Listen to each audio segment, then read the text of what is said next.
பாருங்க மக்களே, இதுக்கு பேர் தான் பருத்தி.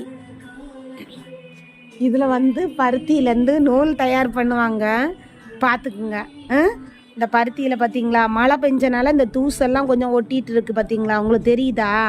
இதெல்லாம் எடுப்பாங்க பார்த்துருங்க. இதெல்லாம் எடுத்துகிட்டு இருக்கிறாங்க, சரிங்களா? இதெல்லாம் எடுத்துகிட்டு இருக்கனால உங்களுக்கு அந்த அளவுக்கு தெரியாது. ஆனால் அதில் இருந்து கஷ்டப்பட மக்களுக்கு தான் தெரியும். உங்களுக்கு விவசாயம் பிடிக்குமா பிடிக்காதா சொல்லுங்கள் பார்ப்போம். யாருமே சப்ஸ்கிரைப் பண்ண மாட்டேங்கிறீங்க. இந்த பருத்தியிலேருந்து நூல் தயார் பண்ணுறாங்க. இதுலேருந்து பட்டு புடவையிலேருந்து எல்லாமே இதுலேருந்து தான் தயார் பண்ணுறாங்க. இதை பார்த்துக்குங்க, சரிங்களா? இதில் பருத்தி பாலும் எடுப்பாங்க. உங்களுக்கு எது பிடிக்குமோ சொல்லுங்கள்.